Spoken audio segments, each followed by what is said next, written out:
أعوذ بالله من الشيطان الرجيم بسم الله الرحمن الرحيم الحمد لله رب العالمين والعاقبة للمتقين الصلاة والسلام على أشرف الأنبياء والمرسلين نبينا محمد صلى الله عليه وسلم وعلى آله وصحبه أجمعين.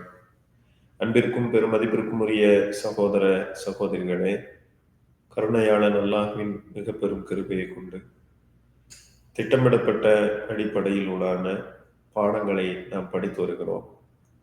அதன் அடிப்படையில் நேற்றைய தொடர்ச்சியாக இந்த பாடத்தை நாம் பார்க்க இருக்கிறோம். பெரிய குஃபர், பெரிய நிராகரிப்பு, சிறிய நிராகரிப்பு என்ற வகையிலான குஃபரை பற்றி உண்டான பாடத்தை நாம் படித்து வருகிறோம். இப்போது நாம் பார்க்க இருக்கக்கூடியது சிறிய நிராகரிப்பு குறித்து தான் நாம் பார்க்க இருக்கிறோம். சிறிய நிராகரிப்பு என்பது இது இஸ்லாத்தை விட்டும் மனிதனை நேரடியாக வெளியேற செய்யாது. மாறாக இது அமல்கள் சார்ந்த நிராகரிப்பு. குரானிலேயும் ஹதீசுகளிலேயும் பாவங்கள் என்று பெயர் சொல்லப்பட்ட நிராகரிப்புகளாக இதை வகைப்படுத்தப்பட்டுள்ளது.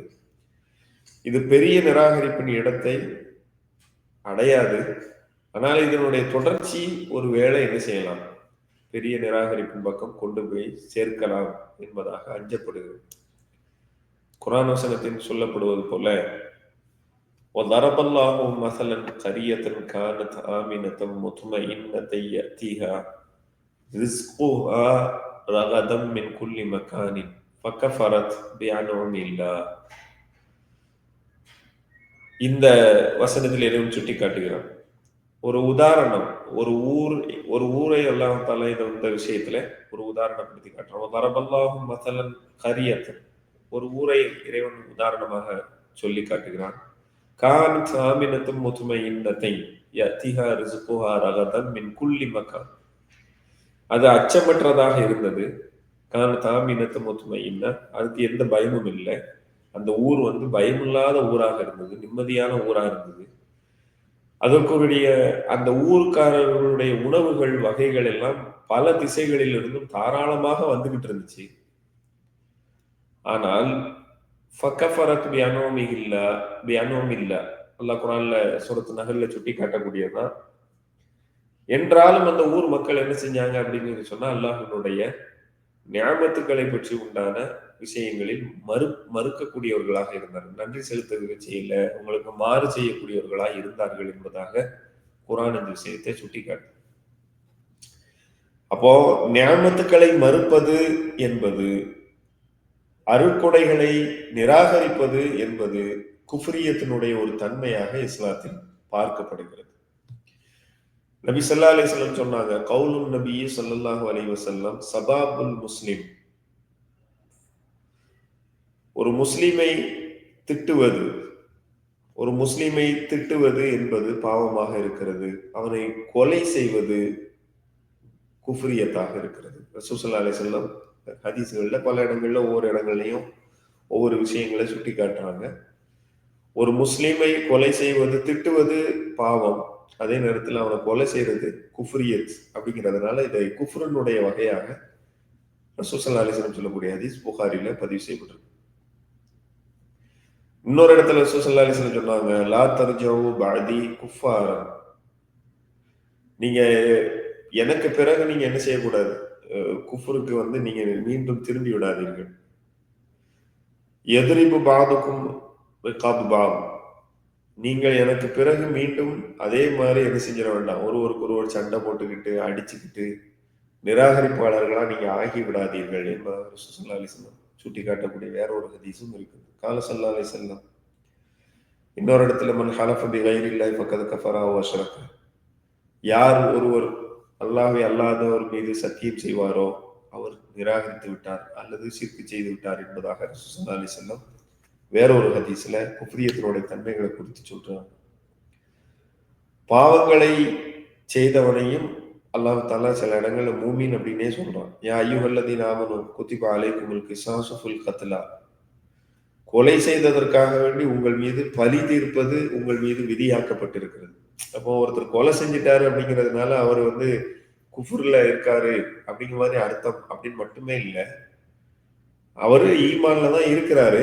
ஆனாலும் அவர் மீது பழி சுமப்பது, அவர் செய்த பாவத்திற்குண்டான பழி தீர்க்கப்படுதல் அவர் மீது விதியாக்கப்பட்டிருக்கிறது என்பதாக இஸ்லாம் சுட்டிக்காட்டுது. எனவே குஃபுர்ல வந்து இது ஒரு சிறிய வகையான ஒரு குஃபுராக பார்க்கப்படுது.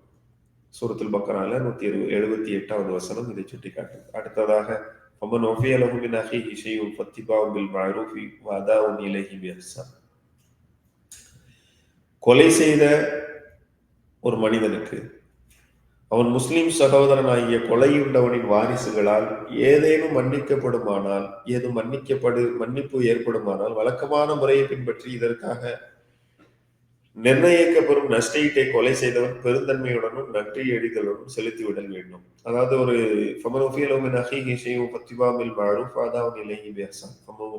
இப்போ ஒருத்தர் வந்து பாவம் செஞ்சிருக்கிறாரு, ஒரு முஸ்லீமை கொண்டிருக்கிறாரு அப்படின்னு சொல்லி சொன்னா அவர் கொலையாளி.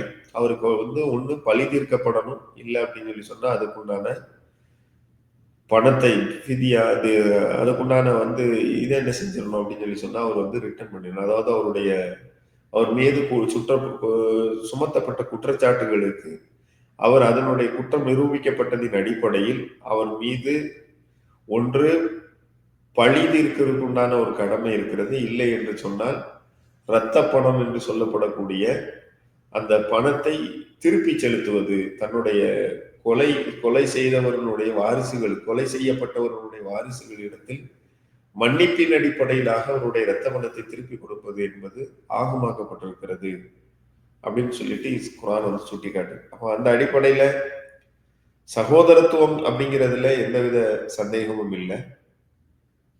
அவர் மேல வந்து தவறு இருந்தாலும் கூட இத மாதிரியான ஒரு வழி இருக்கிறதுனால அது ஒரு குஃப்ரியத்துங்கிற கேட்டகரியில எதிர்த்தரப்புல கொண்டு போய் நிப்பாட்ட முடியாது அப்படின்னு சொல்லிட்டு இஸ்லாம் சுட்டிக்காட்டு சண்டையினுடைய விஷயத்துல.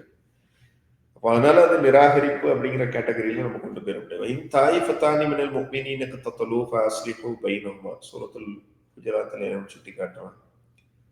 உங்களில் மூமின்களில் உள்ள இரண்டு விசுவாசிகள், மூமின்களில் உள்ள இரு கூட்டத்தினர் வந்து என்ன செய்யறாங்க, சண்டை செய்து கொண்டார்கள் என்று சொன்னால் அவங்க ரெண்டு பேருக்கு மத்தியில சமாதானம் செஞ்சு வைங்க அப்படின்னு சொல்லிட்டு இஸ்லாம் சுட்டி காட்டுது. அதனால இஸ்லாத்துல வந்து மிக முக்கியமாக சண்டைகள் வர்றது, கொலை செய்யப்படுறது, சண்டை போடுறது, இதெல்லாம் வந்து குஃப்ரியத்துல ஒட்டுமொத்தமா குஃப்ரியத்தினுடைய விஷயத்துல கொண்டு போய் சேர்த்துறாதுங்கிறது தான். இருந்தாலும் குர்ஆன் இப்படி வந்து மனிதர்களுக்கு மத்தியில இப்படியெல்லாம் சில நடவடிக்கைகள் வந்தால் அவர்களிடத்தில் இப்படி நடந்து கொள்ளுங்கள் என்பதாக நமக்கு வழிகாட்டுகிறது. தாயிஃபத்தானி மினல் முஃமினீன கத்தலூ, மூமின்களில் முழுந்தும் உள்ள உங்களுடைய இரண்டு கூட்டத்தினர் சண்டையிட்டீர்கள் என்று சொன்னால் ஃபஅஸ்லிஹு பைனஹுமா, இரண்டு கூட்டத்தினருக்கு மத்தியில் சுலூகியத்தை உண்டாக்குங்கள் என்பதாக குர்ஆன் நமக்கு கட்டளை இடுகிறது. இன்னமல் முஃமினூன இஹ்வா, நம்பிக்கையாளர்கள் எல்லோரும் சகோதரர்கள். ஃபஅஸ்லிஹு பைன அஹவைக்கும், உங்களுக்கு மத்தியில் சகோதரத்துவத்துக்கு மத்தியில் நீங்க என்ன செஞ்சுக்கோங்க, சுலூகியத்தை உண்டாக்கி கொள்ளுங்கள் என்பதாக இந்த விஷயங்கள் எல்லாம் சுட்டிக்காட்டப்படும். எனவே ஒருவருக்கு முரண்படுவது அப்படிங்கிறது குஃப்ரா ஆயிராது, சண்டை போடுறது குஃப்ரா ஆயிராது அப்படிங்கிறத குறித்து உண்டான ஒரு பார்வை நமக்கு இருப்பது அவசியம். இப்போ பெரிய குஃபருக்கும் சிறிய குஃபருக்கும் உள்ள இரண்டுக்கும் மத்தியில் உள்ள வேறுபாடு என்ன? பொதுவா ஒரு குறிப்பிட்ட அளவுல நம்ம பார்த்தோம் அப்படின்னா, பெரிய குஃபர் மனிதனை இஸ்லாத்தை விட்டு என்ன செஞ்சிடும், முறையாக வெளியே நீக்கிடும்.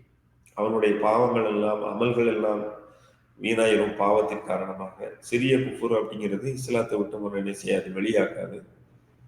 நன்மைகளினுடைய அளவுகள் குறைக்கப்படும், தீமையினுடைய அதுக்குண்டான தண்டனைகள் கொடுக்கப்படவும் உண்டு, வாய்ப்பு உண்டு. அப்படிங்கிறது குஃபுருக்கும் பெரிய குஃபுருக்கும் சிறிய குஃபுருக்கும் வித்தியாசம். இரண்டாவது, பெரிய குஃபுர் மனிதனை நரகத்தில் நிரந்தரமாக என்ன செய்யும், இருக்க செய்யும்.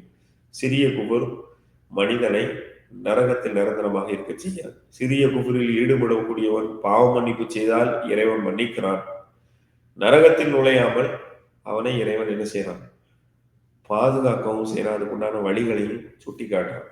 பெரிய குஃபருடைய உடைமை, உயிர் உடைமை அப்படிங்கிறது வந்து முஸ்லிம்கள் அதை என்ன செய்ய முடியும், அவர்கள் மீது ஆதிக்கம் செலுத்த முடியும். உயிர் உடைமையின் மீது பெரிய குஃபருடையவர்கள் அவர்கள் மீது உயிர் உடைமை மீது ஆதிக்கம் செலுத்துவதற்கு இஸ்லாம் ஹலாலாக்குகிறது. சிறிய குஃபுர் உயிர் உடைமை இரண்டையும் ஹலாலாக்கவில்லை அப்படிங்கிறது புரிஞ்சுக்கணும்.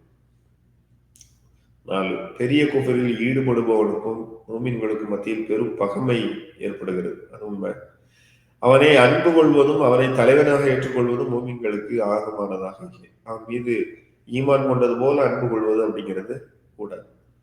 மிக நெருக்கமானவனாக இருந்தாலும் சரியே அப்படிங்கிறதும் அதுல இருக்கு. அதனால ரொம்ப நெருக்கமானவன், அதனால அவன் மீது இப்படி வச்சிருக்கான் அப்படின்லாம் இல்லை. குஃப்ரியத் அப்படின்னு சொல்லக்கூடிய தன்மை கொண்டவர்கள் அடிப்படையில் அவர்கள் நியாயமற்றவர்களாகவே பார்க்கப்படுறாங்க. அல்லாஹ் உஜூதுல்லா அப்படிங்கிறத மறுக்கக்கூடியவர்கள்ங்கிற கேட்டகரியில இருக்கிறதுனால அவர்கள் அப்படியான ஒரு பார்வையில தான் இருக்கிறாங்க அப்படின்னு சொல்லிட்டு இஸ்லாம் சொல்லுது. ஆனால் அதே நேரத்தில் யதார்த்தத்தை அவர்கள் மீது வெறுப்பை காண்பிக்கணும் அப்படின்னு சொல்லிட்டு இல்லை. அவர்களோடு இஸ்லாத்தை எத்தி வைக்கக்கூடிய முறைகள் இருக்கிறது. அவர்கள் மீது குஃப்ரு அப்படின்னு சொல்லி சொல்றதுக்காக ஒரு வெறுப்பை சம்பாதிச்சு பிரச்சனைகளை உருவாக்குறதை விட அவர்களோடு சரிசமமாக ரசூல் ஸல்லல்லாஹு அலைஹி வஸல்லம் நடந்து கொண்டிருக்கிறார்கள். ஆனால் பிரச்சனைக்குரிய காலங்கள் வருகின்ற பொழுது ரசூல் ஸல்லல்லாஹு அலைஹி வஸல்லம் அவர்கள் எதிர்த்தரப்பில் நிப்பாட்டி இருக்கிறார்கள் என்பதை குறித்து உண்டான அறிவு நமக்கு மிக முக்கியமானது. அதே மாதிரி சிறிய குஃபர் அப்படிங்கிறது தலைமைத்துவ லெவலுக்குலாம் போகாது. முஸ்லீம்கள் பாவம் செய்யக்கூடியவங்க அப்படிங்கிற அடிப்படையில் அவங்க தலைமைத்துவத்துக்கு வர முடியாது அப்படின்லாம் இல்லை.